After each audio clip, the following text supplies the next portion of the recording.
હું પણ વિચાર કરીશ કે મેં ક્યાં ભૂલ કરી. એક છેલ્લી વાત એ બધી વાતને ગોળ કરી કે એ મારા ઘરે આવ્યો, દીકરો પરીક્ષામાં પહોંચ્યો મારા ઘરે, અને મેં કાજુ બદામ બીજું શું આપી શકું. મારું ઘર નાનું હતું, એનું ઘર તો આલિશાન બંગલો છે. અને અમે ગયા વલેટમાં, કેવું કૃપા કરે મેં કીધું. અને રિઝલ્ટ પેપર હાર્ડ નીકળ્યું. એને જવું છે સર્જરીમાં. શામાં જવું છે? સર્જરીમાં. સર્જરી કાપવાનું,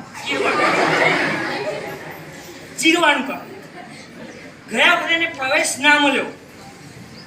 ડોક્ટર MBBS પછીની આગળની વાત. અને ફોન આવ્યો પછી કે સાહેબ તમારું ઘર અમને ફર્યું.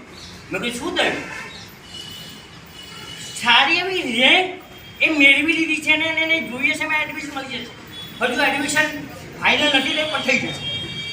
મને આનંદ થયો. મેં કીધું કે જેના મા બાપ અત્યાર સુધી તમે એવું કરતા હતા કે 12 મા બાપ બાળકની પ્રતીક્ષા કરતા, આપણે ક્યાં ગયા ભગવાનના ક્ષમતામાં વલેટવા અને વડતાલ સ્વામિનારાયણ મંદિર. ત્યાંથી ઈશ્વર કૃપા કરાવે કે આ ટિકટ. મિત્રો આ અસર કરેલી. એટલે મારા કેટલાય વિદ્યાર્થીઓ CA થયેલા છે, વિશેષ શિક્ષક બનેલા છે, ઘણું બધું છે. મારી જોડે અહીંયા કવિ વિનોદ જોશીનું કાર્ય કર્યું છે 10મા ધોરણમાં. એવો હું ગુજરાતીના એનો શિષ્ય અહીંયા બેઠો છે. દરેકની જોડે અહીંયા બેઠેલા ખરા ને, તમને જ્ઞાનનો લાભ લેતા નથી આવડતો. એટલે મારે વિશેષ કંઈ કહેવું નથી,